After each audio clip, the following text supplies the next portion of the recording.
Vedľa mňa stojí najnovšia generácia Mercedesu-Benz triedy E vo verzii kombi, teda ten povestný a tradičný praktik, ktorému Nemci hovoria aj ako T-model.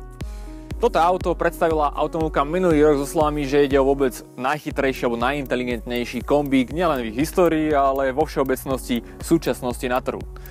Iste mi dáte za pravdu, že značky neraz svoje novinky predstavujú tak prehajpovane.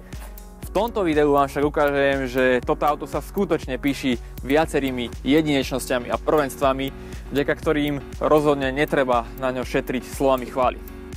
Ako prvé sú to špičkové multi-beam LED svetla, zložené z 84 LED diód, nedávno ocenené za dizajn vďaka oceneniu Red Dot Design Award. No a to, ako tie svetla fungujú a svietia, je naozaj niečo neskutočné. Vravím, auto odomknete, pekne sa s vami privítajú modré trubice, následne keď naštartujete, taká ledková symfónia. No a to, ako svietia, ako prisvedcujú, ako vyrezávajú a do aké diaľky tieto ledky svietia, najlepšie svetla v sériovom aute súčasnosti. No a toto není jediné prvenstvo podľa mňa, keďže v tomto aute nájdete viacero takých fičuriek a vecí, že patria medzi tie najlepšie medzi súčasnými autami. Takže toto video som rozdelil do takých 4 častí, kde vám ho predstavím tak bližšie. Ako prvé je to luxus, následne praktickosť, zábava a napokon komfort. Keďže ide o Mercedes-Benz, začneme tým luxusom, takže poďte so mňou.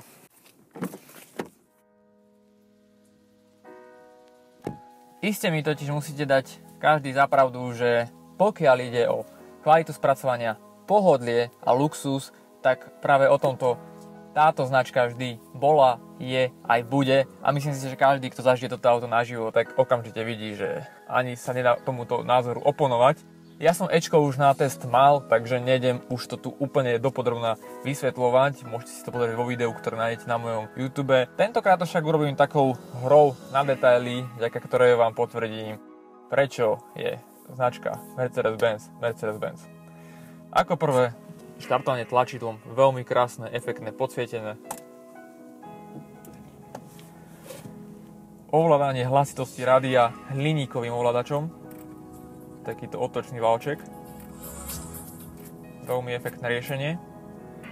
Kvalitný, originálny, drevený obklad s tou dýhou, čiže žiadne napodobeniny, ako to robí väčšina automobiliek. Hliníkové padla pod volantom, aj napriek tomu, že toto je klasická, základná dieselová verzia. No a hliník, kľúčky, detaily okien, tichúčke sťahovanie a rovnako aj vyťahovanie.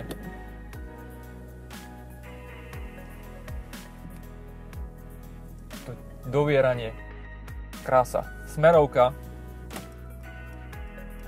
ledva ju počujete, krásny zvuk. No a displeje ako také. Áno, ako ste postrehli, toto nie je to najvyššie vyhotovenie, keďže síce na pravej strane mám ten najväčší displej, čiže 12,3 palcový, alebo ak chcete s uhlopriečkou 31 cm a nejaké drobné. Pred vami sú však klasické analógové budíky, ktoré majú uprostred ešte taký veľký rozmerný displej. Je pravda, že to zasadenie nevyzerá úplne akože najideálnejšie. Keď sa pozriete z inej strany, tak tie hrubé rámy, vidno, že to je riešené na to vrcholné vyhotovenie, kde sú všetko plné displeje. Ale povedať treba, že keď si sadnete za volant, tak z pohľadu vodiča, čo je v podstate najdôležitejšie, vy krásne máte veniec okolo týchto pásov, čiže vy vlastne z tohto uhla pohľadu vidíte všetko veľmi pekné a ani vás neinteresuje, že sú tu možno hrubšie tie rámy. Plus tie analogové budíky sú nejaké také pokryté nejakým takým sklíčkom zafírovým, veľmi pekné, také čisté. Aj tá grafika je ešte fakt taká precíznejšia ako v prípade napríklad C-čka. Ovládanie opäť dotykovými plochami, čiže úplná novinka. Na ľavej strane pozeráte si ľavý displej a nastavujete. Naopak na pravej strane máte ovládanie pravého displeja. No a tento stredový displej, prvotriedna grafika, to spracovanie, veľmi intuitívne ovládanie, niečo neskutočné. No a keď sme ešte pri tých detailoch, cúvacia kamera, ktorá sa vysúva z toho veka, takže nikdy sa nezašpiní a vo výsledku toto hodnotím ako najlepšia 360 stupňová kamera v súčasných autách. Áno, nemôžete robiť toto ako v 7, respektíve už aj novej 5, keďže si to auto tak natáčať, ale ten obraz je fakt prvotriedny, aj tá grafika, či už cez deň alebo v noci, viete si pozrieť každý ten uhol a stranu. Naozaj, toto je veľká senzácia a jedna z najväčších peciek v tomto aute. Tento panel je v zásade identický s triedou C a nevýhodou je, že doteraz ste si ho nemohli dať v inom vyhotovení ako tento klavírny lak, ktorý vyzerá veľmi pekne, ale fakt sa zacapká, zamáže a rýchlo poškriabe, ale už medzičasom prišli do ponuky aj drevené obklady a karbon. No a šerešničkou na torte je ambientné podsvietenie, alebo teda náladové svetlo, keďže celý ten systém je v slovenčine. Máte tu 64 farieb, niečo neuveriteľné. A naozaj, najmä v noci, teda keď je tma, tak to krásne vyzerá v tom interiéri a dotvára ten spomínaný luxusný punc. Ďalej by bolo hriechom nespomenúť sedačky v tomto aute. Občas síce bojujem, že Mercedes má veľmi pohodlné sedadlá, ale na pohľad vyzerajú tak fádne a nezaujímavo. V tomto prípade to neplatí, keďže v Stuttgarte si dali rozhodne záležať a toto sú úplne novo nadizajnované kreslá doslova, ktoré sú veľmi pohodlné, veľmi pekné na pohľad. Aj sedáky viete si pekne nastaviť. Dobré bočné vedenie, napriek tomu, že toto nie sú vyslovene športové sedadlá.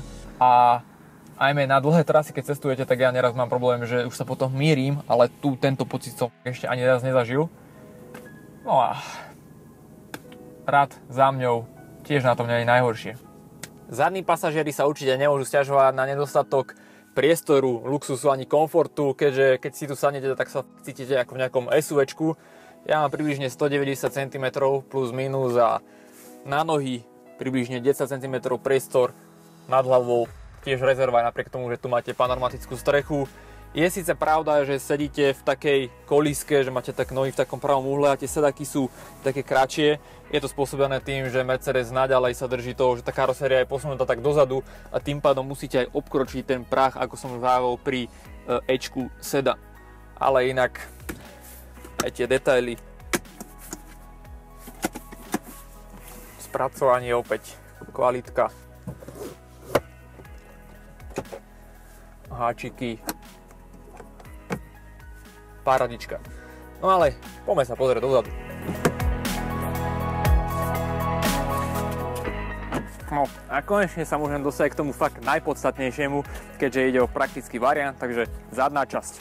Dominujú tu vyslovene LED-kové svetlá s takým tým trblieskavým efektom Stardust, ako to má Mercedes, ktorý má zatiaľ iba Ečko a celkovo si myslím, že to auto zozadu vyzerá tak veľmi vyvážene a nepôsobí už až takým truhlovitým dojmom, ako to bolo v prípade predchodcu, aj keď naďalej je to fakt veľké auto.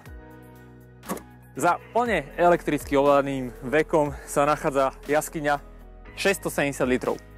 To je paradoxne o 25 litrov menej, ako to bolo v prípade predchodcu, aj napriek tomu sa pozeráte na najväčší kufor medzi sériovými kombíkmi.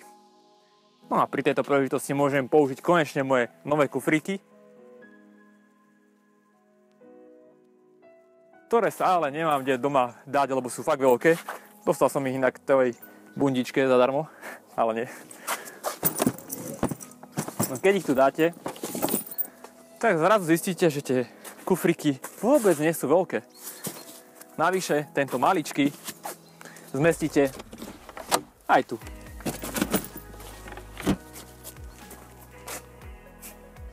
To nie je však všetko, keďže keď zložíte druhý rad sedadiel, vznikne plocha 1820 litrov a navyše na šírku má ten kufor 110 cm. Aby sme si tieto čísla premenili do reality, toto je jediný prémiový kombík, kde sa zmestí na šírku aj na dĺžku klasická Europaleta a zároveň do tohto auta ako jediného v rámci konkurencie a nie len tej môžete dať za príplatok z tejto časti výsuny tretí rad sedadiel, kde nájdete také dve sedačky, do ktorých môžete usadiť napríklad také menšie deti v zadnej časti a sedia v podstate oproti smeru jazdy. Niečo podobné ako má Tesla. No a vo výsledku v tejto, nie že kufri, v tejto jaskyni viete robiť kadejaké veci. Áno, aj to, ale teraz som nemyslel, myslel som skôr niečo iné. Teraz bude prvý strih.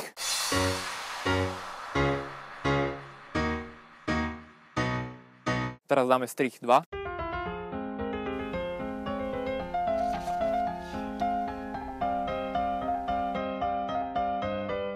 A do tretice, tretí strih.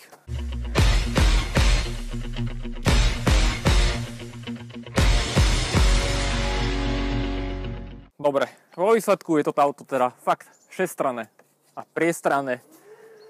Možno si však poviete, že ide o Mercedes, teda auto pre starších pánov, ktoré je vlastne nudné a nie je také atraktívne ako nejaký Bavorák, ktorý môže doručiť radosť jazdy. Milíte sa. Kategória 3 zábava.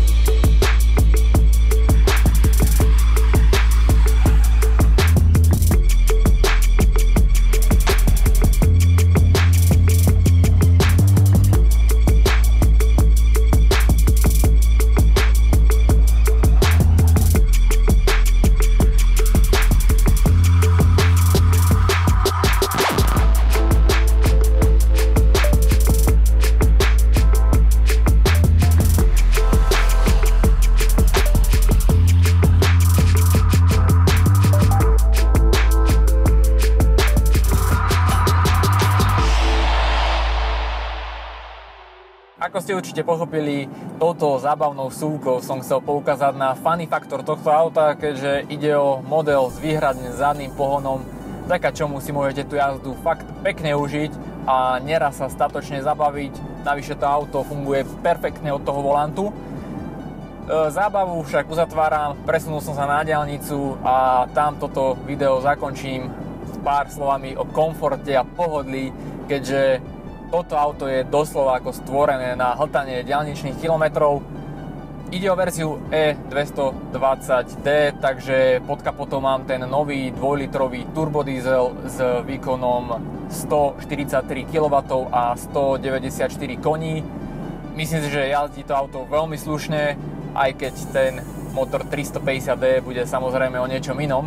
Keď sa už rozbehnete na tú rýchlosť 70, 80, 100, 120, 130, že to diaľničné tempo, tak zrazu ten motor sa extrémne ukľudní a zvuk je úplne, ani neviete, neraz máte pocit pomaly, ako keby ste išli v nejakom benzínovom aute alebo dokonca elektromobile, keďže Ečko sa píši perfektnou aerodynamikou a tým pádom v tej vyššej rýchlosti je tu ticho a počujete v mojom prípade iba teraz viac menej pneumatiky, keďže sú to zimáky.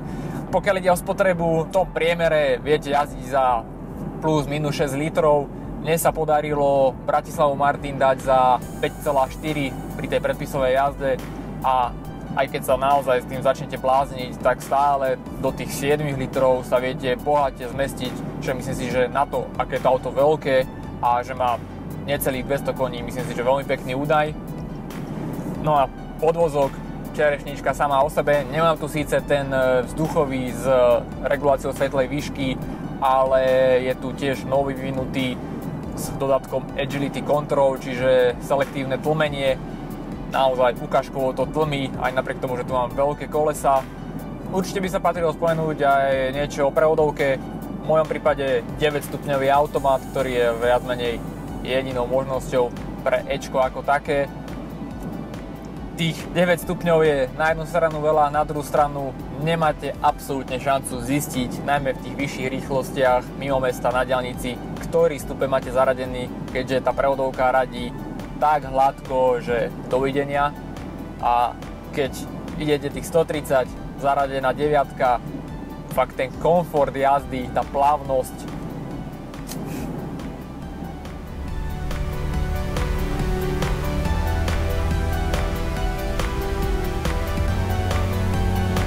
no čo viac dodať, ako naozaj musím to zhrnúť vo výsledku. je toto auto podľa mňa v istom slova zmysle doslova Rolls Royce medzi kombíkmi, lebo to, čo všetko dokáže ponúknuť, je neuveriteľné. Naozaj veľmi praktické auto.